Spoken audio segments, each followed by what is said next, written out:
श्री स्वामीनारायण भगवान की जय। अक्षर पुरुषोत्तम महाराज की जय। राधा कृष्ण देव की जय। सियावर रामचंद्र भगवान की जय। प्रमुख स्वामी महाराज की जय। महंत स्वामी महाराज की जय। प्रमुख स्वामी महाराज शताब्दी महोत्सव की जय। फिर से एक बार आप सभी को मिलते हुए बहुत खुशी हो रही है। जैसे अभी आशीष जी ने बताया कि लास्ट ईयर हम वहाँ दिल्ली में मिले थे, हमारा जो ऑटो एक्सपो था वहां पे, और एक अच्छा एक्सचेंज हुआ था।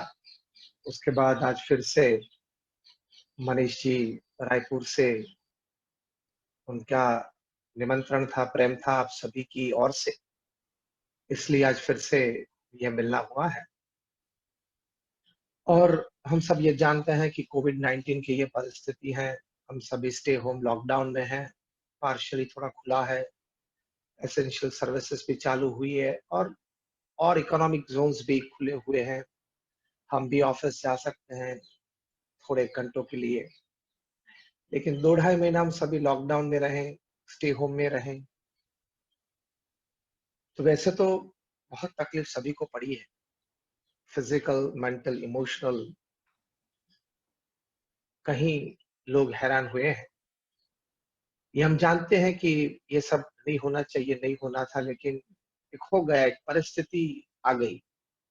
तो इसके बीच मनुष्य का हमेशा ये कर्तव्य रहा है कि परिस्थिति संजोग तो कोई भी आए जीवन में, स्थिर रहना, हंसते रहना, विचार के माध्यम से अपने आप को संभाल लेना, ये एक मनुष्य का कर्तव्य हमेशा रहा है।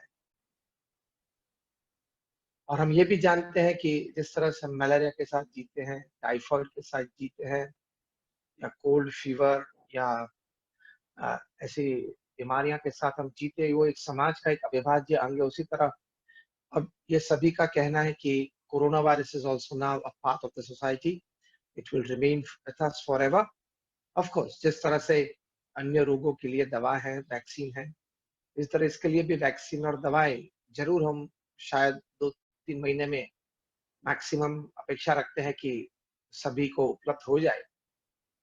तब तक थोड़ा और ज्यादा संभालना है, लेकिन इसके बाद भी संभालना तो है ही, जिस तरह से अन्य रोग से हम अपने आप को संभालते हैं। लेकिन it is here to stay. Corona virus is here to stay. जहां से भी निकला, वुहान के वेट मार्केट में से निकला निकला या वुहान के लैब में से निकला, ये हमारे बीच रहने के लिए आ गया है। लेकिन 2 ढाई महीने में हम जब हमारे परिवार के साथ रहे, हम सभी ने पारिवारिक जीवन का, पारिवारिक आनंद का अनुभव किया। So the topic for today, the joys of family life, पारिवारिक जीवन का एक आनंद। लेकिन सबसे बड़ा प्रश्न आपको शायद ये हो सकता है कि हम तो संत हैं, ब्रह्मचारी हैं, we are not married, we don't have a family. एक जो परिवार था वो भी हम छोड़ के दीक्षा मतलब संत बने। How can we talk on family values, how can we talk on joys of family life? लेकिन बीएपीएस स्वामीनारायण संस्था में आप सभी स्वामीनारायण अक्षरधाम दिल्ली तो गए ही होंगे। वहां एक सिलसिला है, एक परंपरा है भगवान स्वामीनारायण के वक्त से 200 साल से, कि हमारे संत घर घर जाते हैं, स्पेशली चातुर्मास में। हर एक घर में 20-25 मिनट, आधा घंटा हम बैठते हैं, परिवार के साथ विमर्श करते हैं, उनके कोई प्रश्न हो तो सुझाव के लिए कुछ चर्चा करते हैं। तो पारिवारिक जीवन बहुत नजदीक से हमने देखा है। हमारे गुरु हरि थे प्रमुख स्वामी महाराज, जिन्होंने ये बीएपीएस संस्था विश्वव्यापी बनाई। जैसे आपकी एफएडी एक संस्था है, ऐसे ये BAPS is among the top 10 NGOs of the world, permanent seat in the United Nations as an NGO. And we have about 162 different kinds of social, cultural, environmental, moral, medical activities all over the world, जिसके लिए देश में प्रदेश में Uno तक इस संस्था को कई प्रकार की प्रसिद्धियां मिली हैं।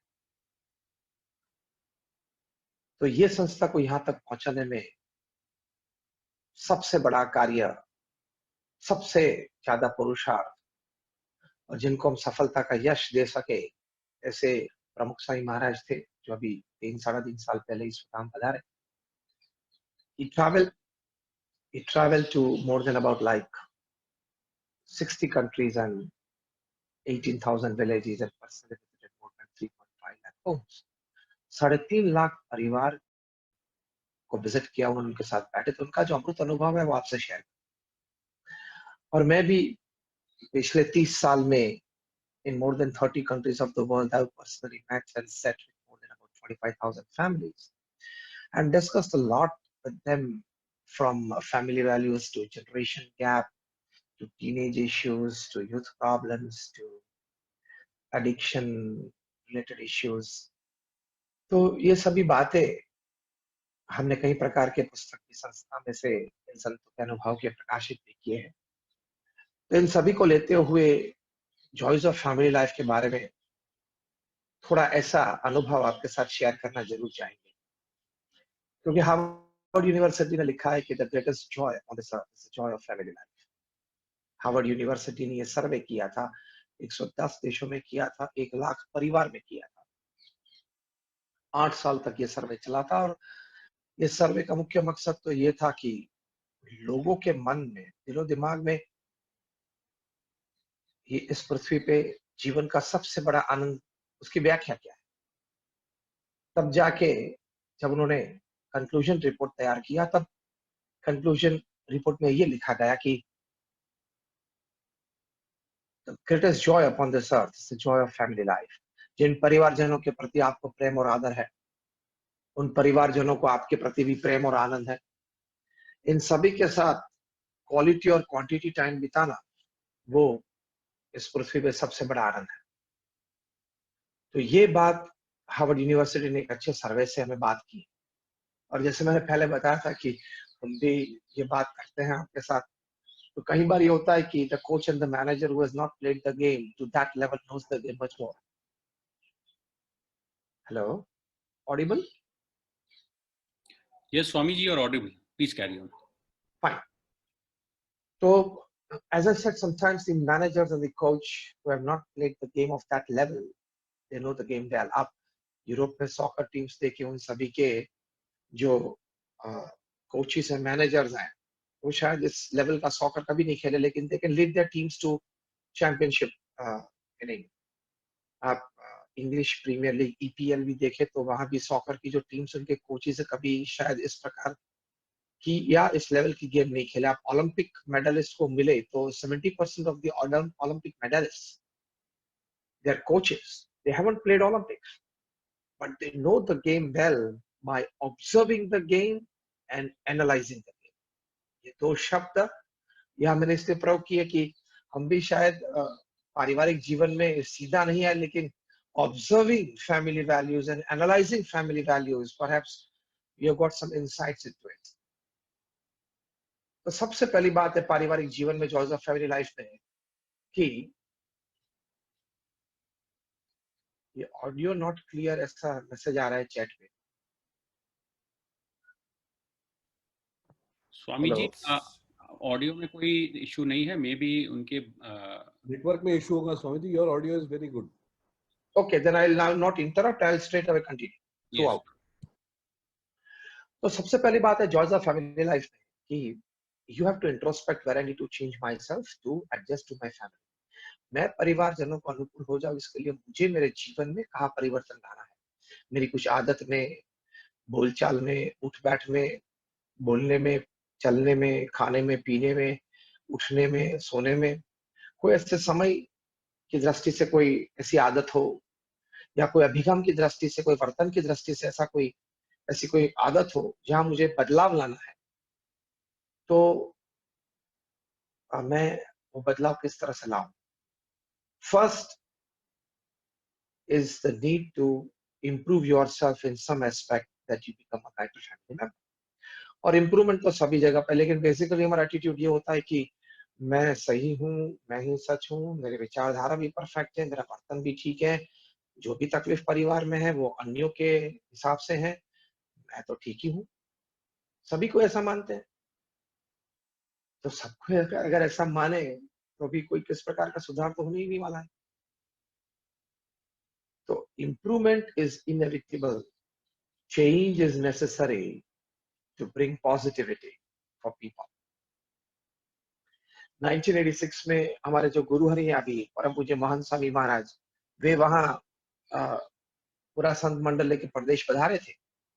और प्रदेश जाने का मुख्य मकसद तो ये था कि जो गांधीनगर में हमारा स्वामीनारायण अक्षरधाम बन रहा था उस वक्त, जैसे दिल्ली में अक्षरधाम है, वैसे बड़ा अक्षरधाम गांधीनगर में बन रहा था। Talking of the mid 80s and let 80s। तो सभी देश में कोई अच्छे म्यूजियम हो, कोई अच्छे मॉन्यूमेंट हो, वहां पधारे, निरीक्षण करे, कुछ देखे, ताकि वहां से अच्छी चीजें हम यहाँ अक्षरधाम में प्रदर्शन के लिए या अन्य कोई व्यवस्था में प्रेजेंटेशन के लिए ला सके। तो मॉन्यूमेंट्स देखते थे, म्यूजियम्स देखते थे, म्यूजियम के क्यूरेटर्स को भी मिलते थे। उसमें घूमते घूमते वे जर्मनी भी गए। जर्मनी में वहां स्टटगार्ड में जहाँ मर्सिडीज बेंज गाड़ी बनाई जाती है, मैन्युफैक्चरिंग यूनिट में वे यहाँ पधारे। मकसद तो ये था कि ये लोग किस प्रकार से गाड़ी में भी सुधार लाते हैं, किस विचार से लाते हैं, ताकि पैसेंजर को, ड्राइवर को ज्यादा अनुकूलता हो। एक गाइड दिया गया, गाइड ने पूरा मैन्युफैक्चरिंग यूनिट सभी संतों को दिखाया और बार बार ये गाइड यही बोलते थे कि still we need to improve, still we need to improve, still we are working on a positive change. तो उस वक्त, तो अभी तो ये कॉन्सेप्ट है, लेकिन उस वक्त ये कॉन्सेप्ट नया था कि अगर एक्सीडेंट हो तो एक बलून निकल आता है स्टीयरिंग और ड्राइवर की छाती के बीच, और ये स्टीयरिंग जो लंग्स को फाड़ देता है, एक्सीडेंट में शायद ऐसा होता है, तो वो ना हो और ड्राइवर की जान बच जाए। और अगली सीट में उनके साथ जो पैसेंजर बैठे उनको, उनके लिए भी ये सुविधा सोची जा रही थी। ये सभी बात उस वक्त बहुत नई थी, आश्चर्यकारक थी। ये सभी बात गाइड ने बताई और फिर भी ये बोलते रहे कि still we need to improve. और एक बार तो ये बोले कि still we feel that we need to about like 90% improvement. सभी को बहुत आश्चर्य लगा। हमारे कोई संत ने पूछा कि आप तो बहुत गहराई तक सोचते हो। उन्होंने कहा कि हाँ, हमारा मुख्य मकसद तो यह है कि अगर एक्सीडेंट हो तो गाड़ी को तो कुछ भी हो जाए, लेकिन व्यक्ति जो अंदर बैठे वो किसी भी हाल में बच जाने चाहिए। जब हमारे कोई संत ने प्रश्न पूछा, बहुत अच्छा प्रश्न पूछा, कि who creates the accident, accident कौन करता है, गाड़ी करती है या व्यक्ति करता है? तब तो गाइड ने बताया कि स्वामी जी, एक्सीडेंट तो गाड़ी करती है, बट और सॉरी, एक्सीडेंट तो व्यक्ति करता है। तब हमारे संत ने कहा कि सुधार ज्यादा कहाँ करना है, गाड़ी में और या व्यक्ति में? गाड़ी में तो आपने उत्तम व्यवस्था दी है, आप सभी गाड़ी वाले बैठे हो, इसलिए मैंने गाड़ी का दृष्टांत दिया है। कहीं मर्सिडीज वाले भी बैठे होंगे, हमारे होंगे शायद शैलेश काछेली मुंबई से। तो ये लोग बोले कि गाड़ी में तो हम सुधार जरूर करना चाहते हैं, लेकिन आपकी बात सही है कि व्यक्ति में ज्यादा सुधार करना है, चेंज लाना है, इम्प्रूव करना है। व्यक्ति नशे की हालत में ना गाड़ी चलाए, व्यक्ति वो को टेंशन या स्ट्रेस की परिस्थिति में गाड़ी ना चलाए, व्यक्ति गाड़ी चलाते वक्त और कोई विचार में चला ना जाए, या रेडियो या स्क्रीन चालू ना कर दे, उसमें उसका कंसंट्रेशन, अटेंशन चला ना जाए। ये सभी बातें उसको ज्यादा सिखाने की जरूरत है। तो हमारे संत ने कहा कि आपकी बात भी सही है, गाड़ी में भी जितना भी सुधार हो सके करना ही है। और हम संत हैं वो ये करते हैं कि हम मनुष्य में सुधार लाने का प्रयत्न करते हैं, कोई अच्छी बात से, अच्छे विचार से, अच्छे उपदेश से। तो the first and the important aspect of choice of family life is that you need to introspect where you need to improve yourself, make a positive change in your life so that you become a better family member. तो ये प्रवचन के बाद, ये session के बाद आप सभी अंतर्दृष्टि करना कि एक छोटा सा चेंज मुझे आज ही शाम से, आज ही रात से या कल सुबह से करना है, ताकि मैं एक बेटर फैमिली मेंबर बन सकूं। कोई फैमिली को डिनर के वक्त ज्वाइन हो जाने का संकल्प करेगा, कोई रात को देरी तक टीवी न देखने का संकल्प करेगा, कोई है वो रात को डिनर के बाद फैमिली के साथ 15-20 मिनट, आधा घंटा बैठने का संकल्प करेगा। तो ऐसा कोई संकल्प आप करना, a small change in yourself that can be visible, that can be experienced by the rest of the family members, so that they also get an inspiration to change. उनको भी एक प्रेरणा मिली, और सभी एक दो चेंज कर दे तो इतनी बात होती है, खुशी आपकी दोगुनी बढ़ जाएगी. Did you get my point? Just one or two positive change by each and every family member to adjust to the rest can double your joy in the family. Harvard university की ये definition आपको ज्यादा फलीभूत हो जाएगी परिवार में कि the most important aspect of human life is the joy of family life. एक ये बात है. दूसरी बात जॉयज ऑफ फैमिली लाइफ में ये है कि आप परिवार के मुख्य हो, तो आप एक सभी के साथ उनके जैसे ही सदस्य बन के जीने का हमेशा प्रयत्न करते रहना. Because you are the breadwinner in the family.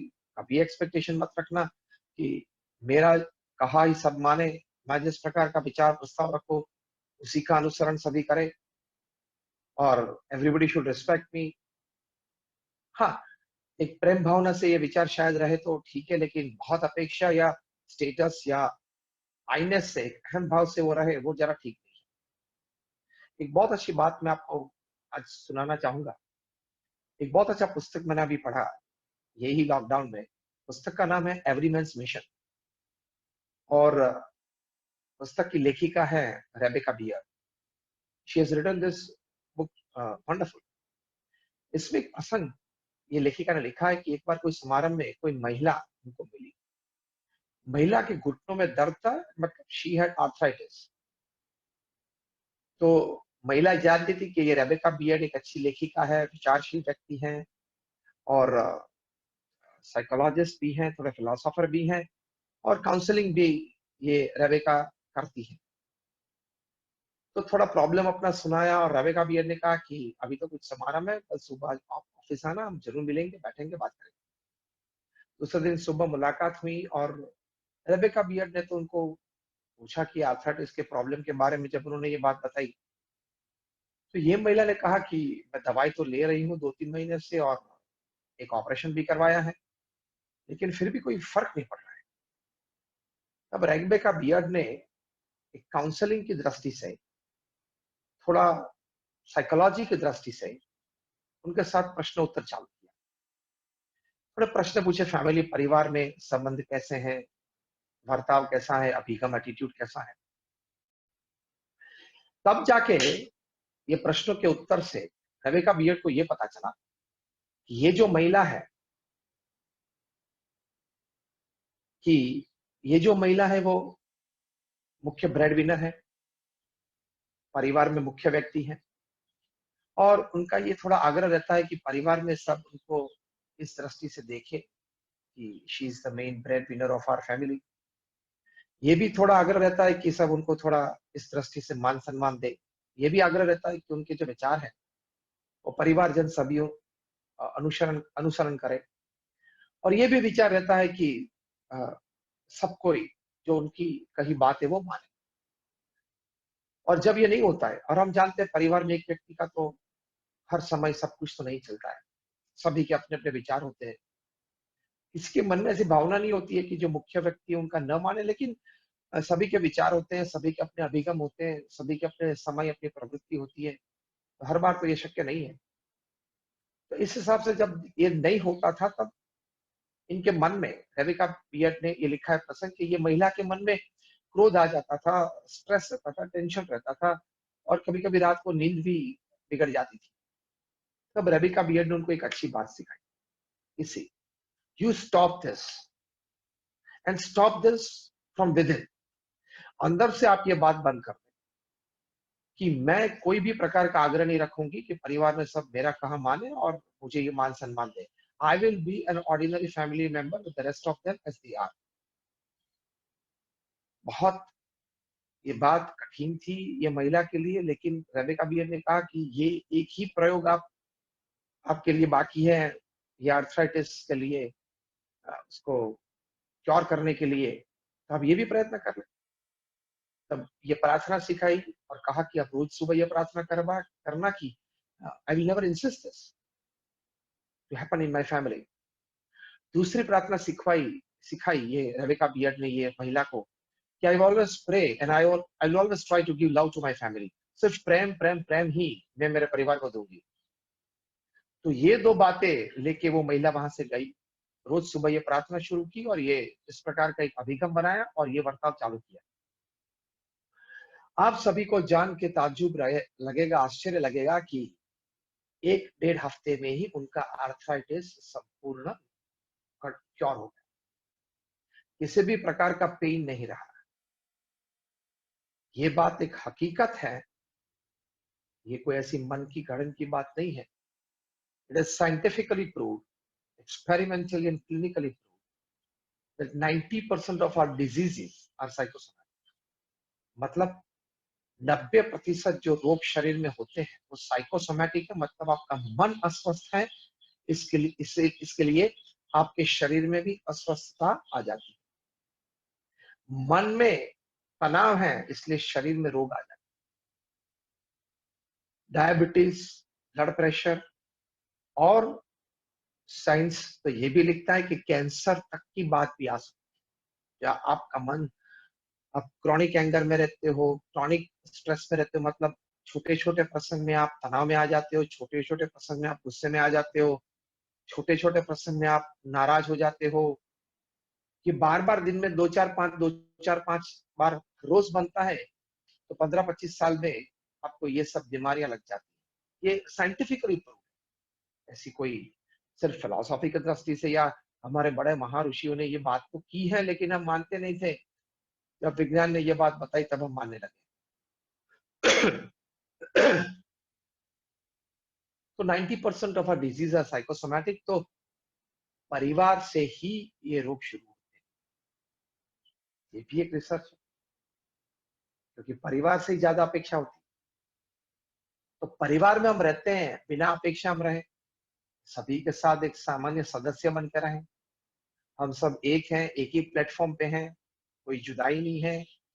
हम सब एक ही मिट्टी के बने हैं, एक ही परिवार में हैं। भगवान की कृपा से साथ में आए हैं, माता पिता के रूप में, माता पिता बच्चों के रूप में, भाई बहन या सास ससुर के रूप में हम एक ही भगवान की कृपा से हम साथ में आए। कोई कर्मा बंधन था तो साथ में आए। इस प्रकार का एक शुद्ध भाव रखते हुए परिवार में हम साथ में रहे, तो आप और आपके परिवारजन कई प्रकार के इस प्रकार के रोग से आप बच जाएंगे। तो जॉयज ऑफ फैमिली लाइफ में ये दूसरी बात है, be one with your family, be an inseparable part of your family, bring oneness in the family to the extent that everybody feels that we are one and inseparable. तो आपके बहुत लाभ आएगा। प्रमुख स्वामी महाराज ने हमारी संस्था में हमें ये बात सिखाई है। हम 1200 संत, और आपको जान के आश्चर्य लगेगा कि कोई आदिवासी विस्तार में से कोई कम पढ़े हो, ऐसे भी हमारे संत हैं। और अमेरिका में वहां डबल ग्रेजुएट हुए हो, Harvard, Stanford, Oxford, Carnegie Mellon, Yale ऐसे इंस्टीट्यूट में से एमबीए हो, ऐसे भी संत हैं।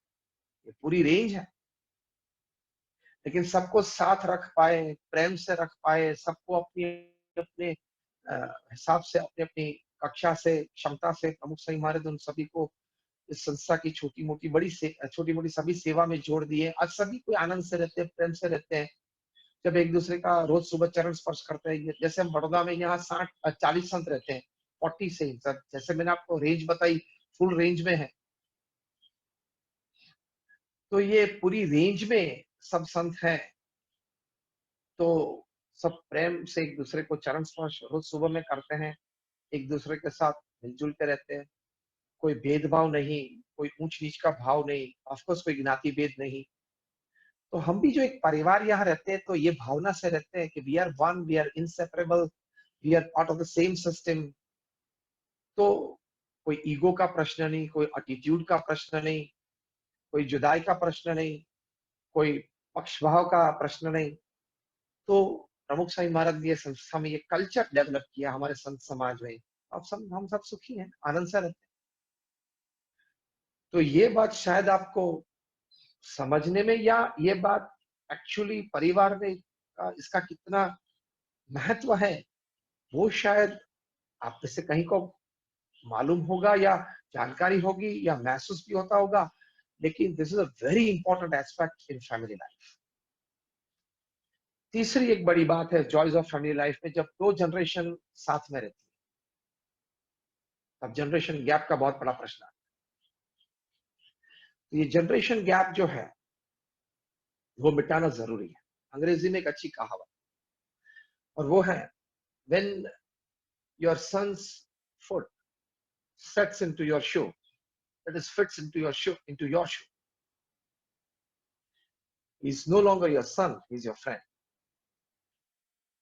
वो आपका मित्र बन जाता है। तो आपके बच्चे भी अपर टीनेज में आए, मतलब 17, 18, 19 में आ जाए, यूथ एज में आ जाए, 21, 22, 23 में आ जाए, तो एक मित्र भाव से बर्ताव, एक अच्छा एक्सचेंज, ओपिनियंस हो, सजेशंस हो, थॉट प्रोसेसेस हो, बैठना, बातें करना, एक्सचेंज करना, ये कल्चर परिवार में डेवलप करना बहुत जरूरी है। और यही अभी 21वीं सदी में ये पीरियड ऐसा चल रहा है कि we are in a confluence stage. 25 साल के बाद ये सुधर जाएगा। कॉन्फ्लुएंस स्टेज क्या है कि हमारी अगली जो पीढ़ी है, जो अभी जिसकी उम्र 50, 60, 70 है, वो कम पढ़ी है या नहीं पढ़ी है, और ये कई शहरों में ये पहली पीढ़ी है जो गांव से आके कुछ काम किया, कुछ धंधा विकास, और उनके जो भी बच्चे हैं जो हुआ in their upper teens, early youth, 20, 25 के बीच हैं, अच्छे पढ़े लिखे हैं क्योंकि शहर में पैदा हुए। तो आज लाखों परिवार ऐसे हैं कि जिनकी फर्स्ट जनरेशन शहर में पैदा हुई है, मतलब they are born and raised in the city. तो एक कॉन्फ्लुएंस जनरेशन है, विचारधारा की दृष्टि से, रहन सहन की दृष्टि से, वर्ताव की दृष्टि से, कस्टम्स ट्रेडिशंस की दृष्टि से। तो जनरेशन गैप सबसे ज्यादा अभी इस टाइम्स में, this are the times where you have the maximum generation gap. तो उसके लिए परिवार में कभी कॉन्फ्लिक्ट आ जाता है, फ्रिक्शन आ जाता है। नई पीढ़ी ये कहती है कि आप समझ नहीं पा रहे हो हमको, और अगली पीढ़ी, जो पुरानी पीढ़ी, ये कहती है कि ये कस्टम है, ट्रेडिशन है, बिना क्वेश्चन इसको फॉलो करो। तो इस प्रकार के कई प्रश्न आते हैं। तो इस प्रकार के प्रश्न के बीच दोनों को समझना है। जो सीनियर जनरेशन है उनको नई पीढ़ी के विचार सुनने हैं, समझने हैं, और नई पीढ़ी का जो फंक्शनिंग है, नई पीढ़ी का जो ओपननेस है, नई पीढ़ी का जो एक समाज के प्रति, मतलब सोशल होने का जो एक लगाव है, वो अच्छी तरह से समझना है। और नई पीढ़ी को पुरानी पीढ़ी का कल्चर और ट्रेडिशन का आग्रह समझना है कि this are the roots of the family, this are the roots of culture and tradition. तो दोनों का कॉम्बिनेशन से चलना है, मतलब ट्रेडिशन, कल्चर और मॉडर्न डे साइंस, ये दोनों का कॉम्बिनेशन अच्छी तरह से चाहिए। और एक दृष्टि से देखें तो हमारी ये पीढ़ी भाग्यशाली है कि हमको ये कॉन्फ्रेंस करने का मौका मिला। जैसे मैंने कहा, 25 साल के बाद तो ये कॉन्फ्रेंस नेचुरल हो जाएगा। तो जब पढ़ाई की बात आती है, जब बिजनेस की बात आती है, आप में से सभी, मतलब आप सभी को एक बिजनेस है, आप ऑटोमोबाइल डीलर्स हो, आपका अपना शोरूम है, आप गाड़ी बेचते हो, तो आपके मन में रहेगा कि मेरा लड़का ग्रेजुएशन के बाद मेरे साथ बिजनेस में जुड़ जाए, और शायद जुड़ जाए तो अच्छी भी बात है, और परिवार के लिए भी अच्छी बात है। लेकिन अगर उसके विचार में यह आए कि मुझे तो अमेरिका से एमबीए करना है कुछ, या हॉस्पिटैलिटी बिजनेस में जाना है, मतलब होटल रेस्टोरेंट बिजनेस में जाना है, तो देखो, जिस तरह से आपने अपने धंधे का एक एक बात शुरू की, आपने अपना धंधा चूज किया, उसी तरह you have to be open to give a choice to them. Now this is something hard, लेकिन you need to give a choice. अगर उसकी इच्छा नहीं है अपने धंधे में आने की, आप प्रयत्न भी कर लेना, समझाना भी सही, शायद आपको जो ठीक लगे वो। लेकिन अगर उसका आग्रह है कि मुझे डॉक्टर बनना है, मुझे एमबीए करके मुंबई में जाना है, प्रदेश में, I want to stay in US in future, I want to make my life there, my professional career there, तो एक स्वीकार तो करना ही पड़ेगा। करते हैं सभी, अच्छे परिवार में सभी करते हैं, लेकिन कई परिवार में तकलीफ आ जाती है। तो बहुत ध्यान रखना कि इससे बहुत बड़ी गलती ना हो जाए। एक प्रसंग मैं आपको सुनाना चाहूंगा। मुंबई में एक अजीत नाबर नाम का लड़का था, बहुत तेजस्वी था academically, he was excellently scoring during his high school days, higher secondary days. और 12th स्टैंडर्ड में हायर सेकेंडरी बोर्ड में, महाराष्ट्र बोर्ड में, he was among the top 10. His wish was to become a doctor, and his family's wish, especially his father's wish, was to become a mechanical engineer. क्योंकि father की एक पुरानी इच्छा बाकी रह गई थी अपने जीवन की, उनको मैकेनिकल इंजीनियरिंग करना था, लेकिन परिवार में जो भी वजह होगी वे मैकेनिकल इंजीनियर नहीं बन पाए, इसलिए उनका एक अधूरा सपना था। वो उनकी इच्छा थी कि मेरा लड़का मेरा ये सपना पूरा करे, तो अपनी ये इच्छा वो अपने लड़के के सर पे ठोक बिठाना चाहते थे।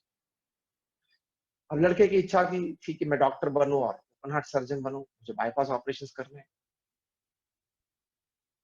लेकिन काफी झगड़े भी हुए, फ्रिक्शन भी हुए, और पिताजी ने स्ट्रिक्टली यही कह दिया कि तुझे इंजीनियर बनना है।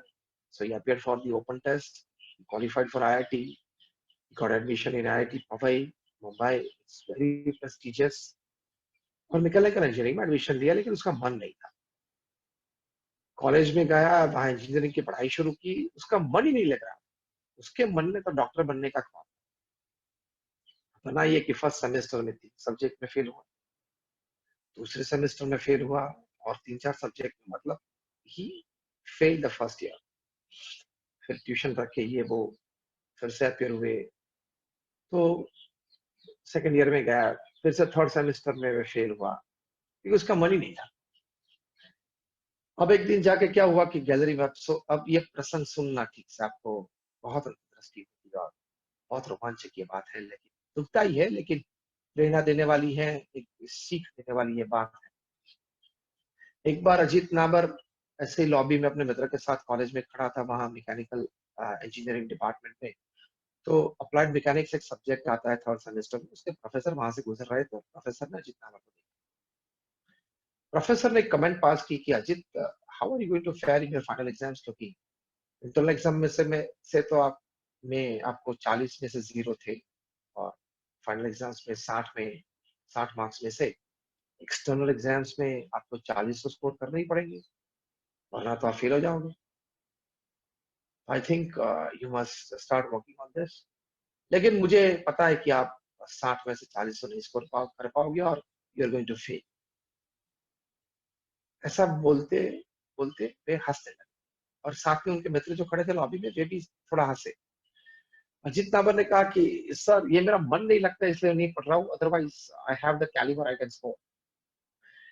प्रोफेसर ने कहा कि क्या तुम बात करते हो, फर्स्ट ईयर में भी आपने रिपीट किया है, और सेकेंड ईयर में भी फर्स्ट ईयर के 3 सब्जेक्ट लेके आए हो, मतलब 3 ईटीकेटी लेके आए हो, क्या करने वाले हो आप। और इस प्रकार की कमेंट पास की।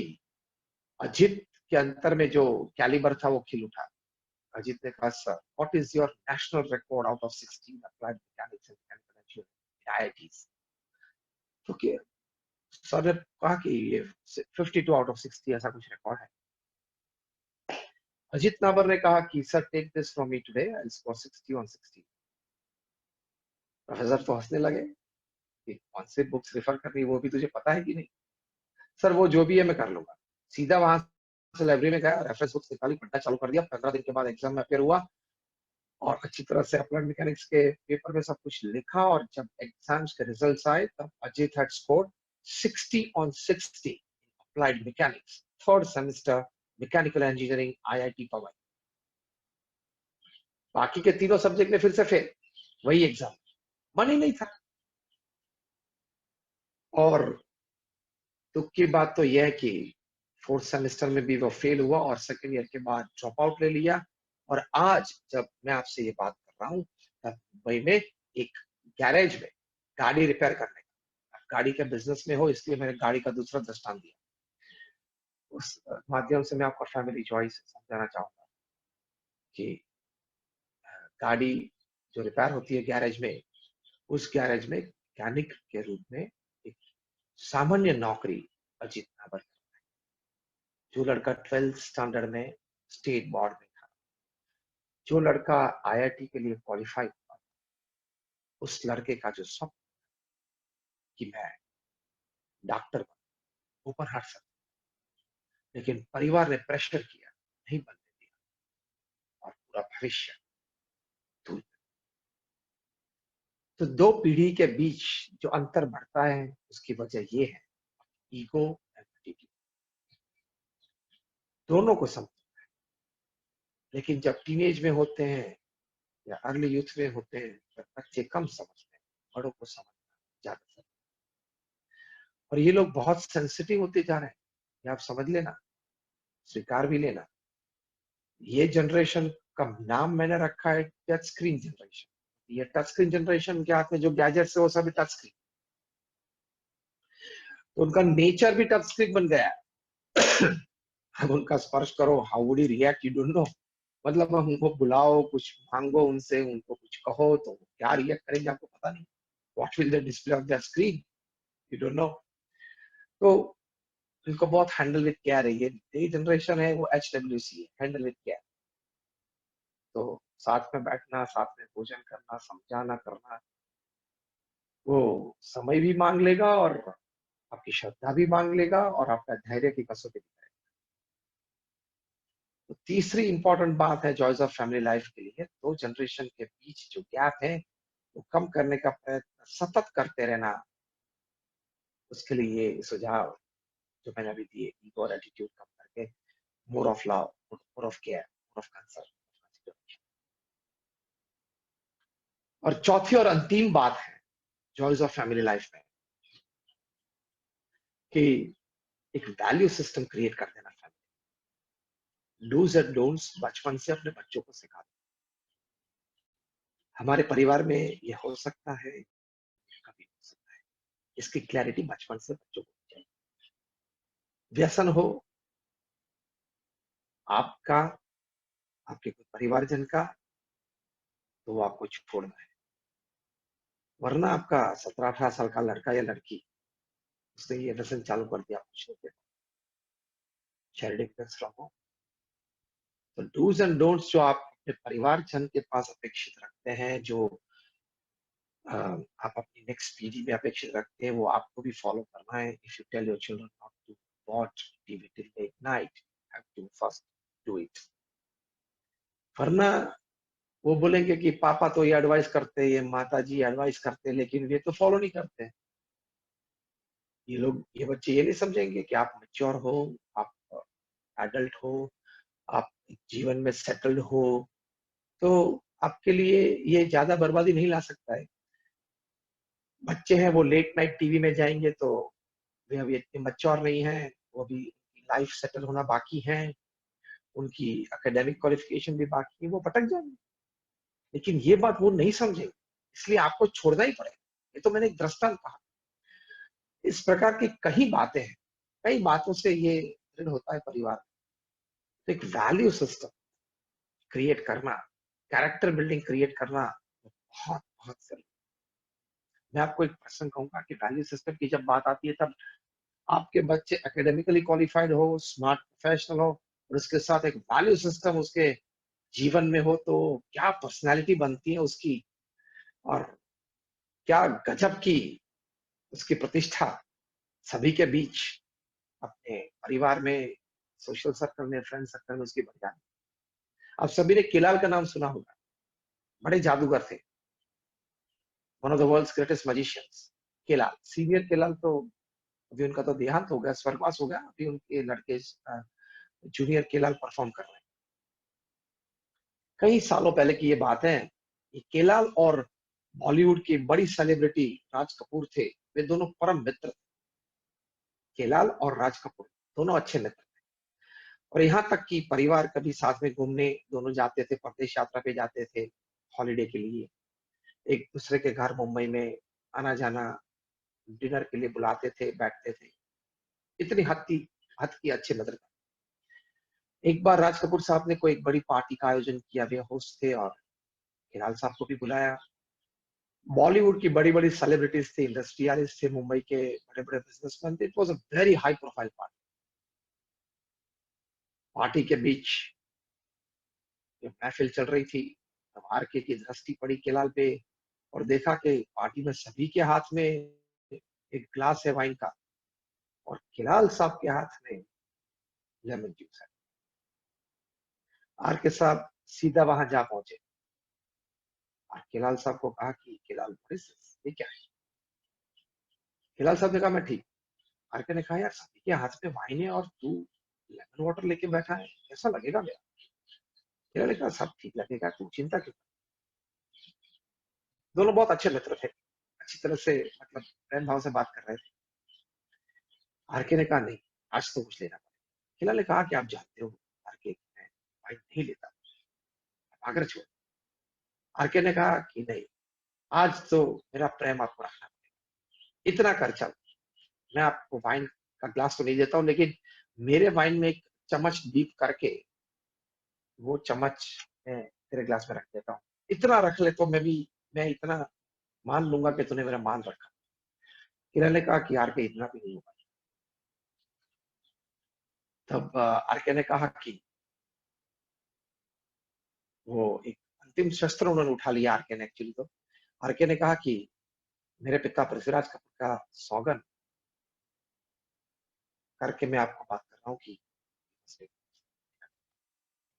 तब केलाल ने आरके साहब को बताया कि देखो, आप अपने पिताजी पृथ्वीराज कपूर की बात करते हो, लेकिन मैंने भी अपने पिताजी को सौगंध दी, मैंने भी उनको वचन दिया है कि मैं कभी अपने जीवन में नशा नहीं करूंगा, वाइन नहीं पीऊंगा, मैं सिगरेट नहीं पीऊंगा, नॉनवेज नहीं खाऊंगा। ये मेरी एक कल्चर ट्रेडिशन मेरे परिवार में है, ये मेरा एक मेरे पिताजी को दिया हुआ वचन है। अब आप ही बताइए। हिलाल ने आर के साहब को कहा कि आप ही बताइए, अब मैं क्या करूं? आपके पिताजी का सौगंध की बात जो आपने कही वो मैं रखूं, या मेरे पिताजी को मैंने जो वचन दे रखा है वो मैं रखूं? तब आर के अंतर में भी दृष्टि हुई, एकदम प्रेम भाव में आ गए और एकदम हक कर लिया हिलाल को और बोले कि Hilal, I am proud to have a friend like you who can stick to his value system. That's of his atmosphere. ये वातावरण के बीच अपनी वैल्यू सिस्टम साथ में। हिलाल ने कहा कि मैं पार्टी में सभी के साथ रहूंगा, सभी को मिलूंगा, सभी से बातचीत करूंगा, और जब आपका लास्ट गेस्ट यहाँ से निकले पार्टी में से तब तक तेरे साथ रहूंगा, पूरा 2-3 घंटा रहूंगा, वो आप चिंता मत करना। लेकिन और मैं सभी के साथ खाऊंगा भी सही, मतलब वेजिटेरियन फूड भी लूंगा, चिंता मत करना, लेकिन let me be me what I am, let me what I, this is a system. किसी का अनादर नहीं है, किसी के प्रति हमें रोष या क्रोध नहीं है, कोई लेते हैं खाते पीते तो उनके प्रति कोई हमारा कुभाव नहीं है, जिसकी जो मर्जी चाहे वो कर सकता है, लेकिन एक वैल्यू सिस्टम, एक कैरेक्टर सिस्टम तो जीवन में डेवलप करनी। इसी प्रकार से झूठ न बोलना, कोई इलीगल एक्टिविटी ना करना, ये सभी वैल्यू सिस्टम में आती है।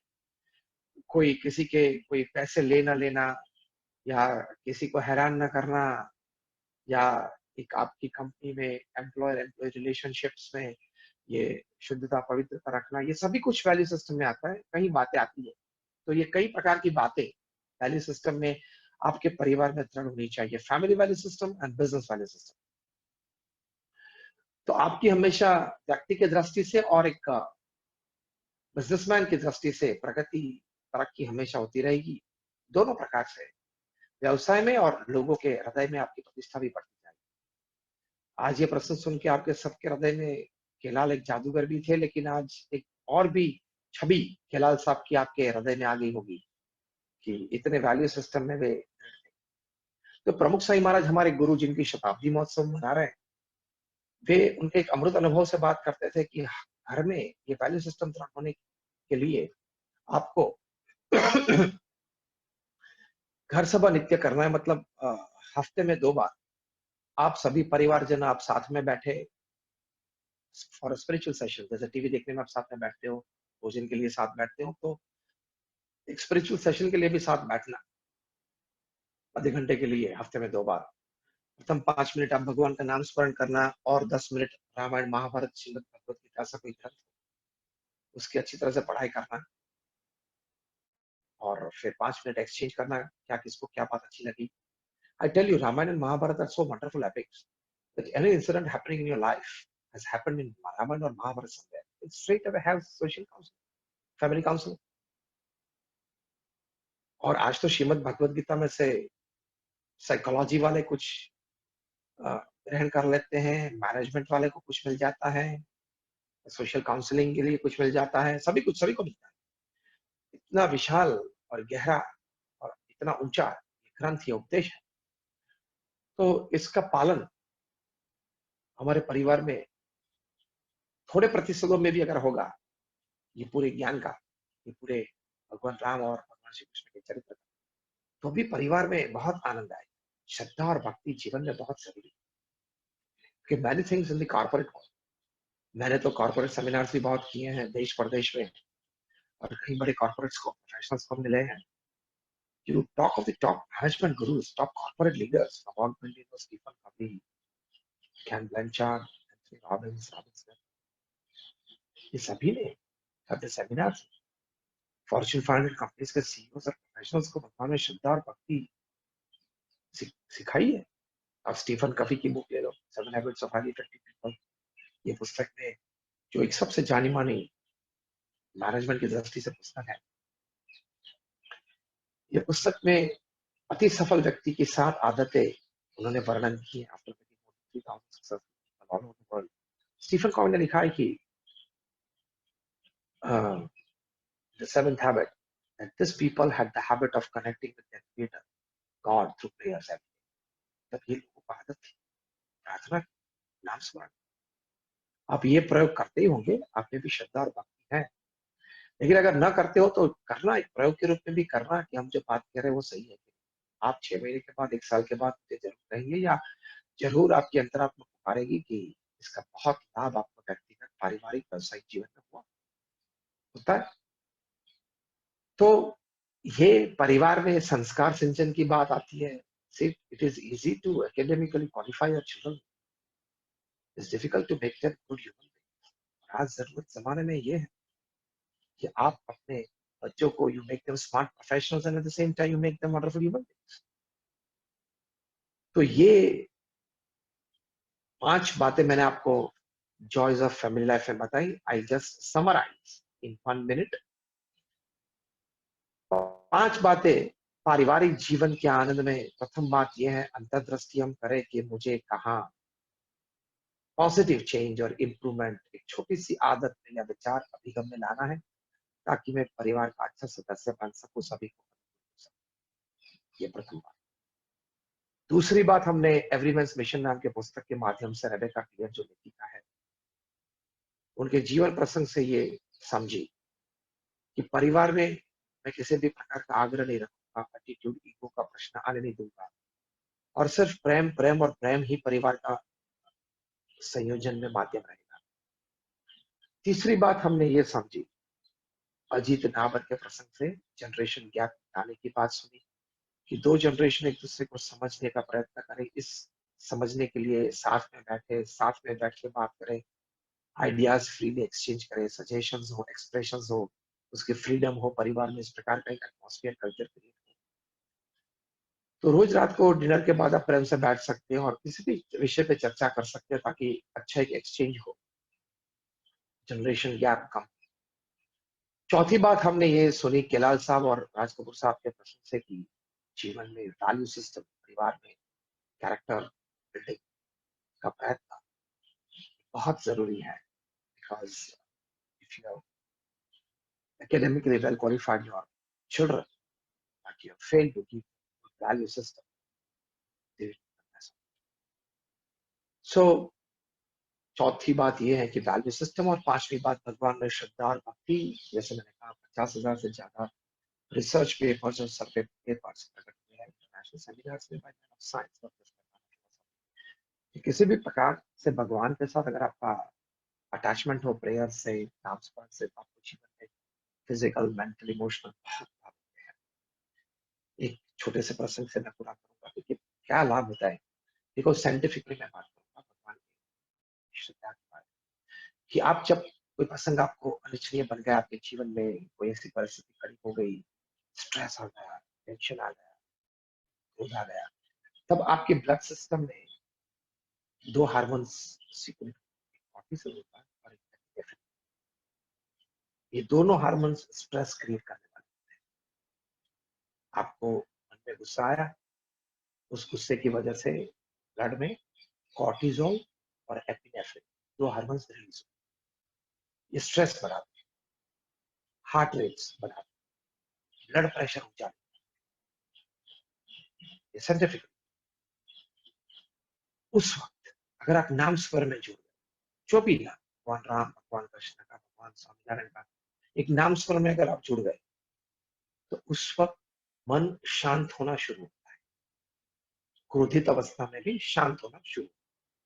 जैसे ही मन शांत होना शुरू होता है, तब एक और हार्मोन जिसका नाम है एंडोफिन, वो रिलीज होता है। जो एंडोफिन की ताकत होती है, कॉर्टिसोल और एपिनेफ्रिन की इफेक्ट को दबाने, मतलब स्ट्रेस कम करने की, ब्लड प्रेशर कम करने की, जो बढ़ा हुआ ब्लड प्रेशर उसको नॉर्मल लाने की, और हार्ट रेट जो बढ़ा हुआ है उसको नॉर्मल लाने की। तो ये एंडोफिन जब रिलीज होता है, तब वो कॉर्टिसोल को मारता है, एपिनेफ्रिन को भी मारता है।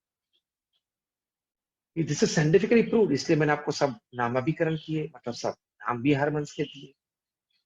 तो भगवान के नाम स्मरण में इतनी ताकत है, आपको शांत कर सकता है, आपका स्ट्रेस लेवल कम कर सकता है, आपको क्रोधित अवस्था में से काम कूल डाउन कर सकता है। ऐसी तो हजारों बात। तो ये पांचवी बात मैंने आपको बताई कि आपके परिवार में ये पांच बातें आप रखना। तो that is choice of family life, my innermost prayers for all of you. आप सभी के लिए प्रार्थना है, आपके परिवार के लिए प्रार्थना है कि हमारे गुरु प्रमुख साईं महाराज और हमारे प्रगट गुरु हरिमोहन साईं महाराज के आशीर्वाद आप सभी पर सदैव रहे, आप सुखी हो।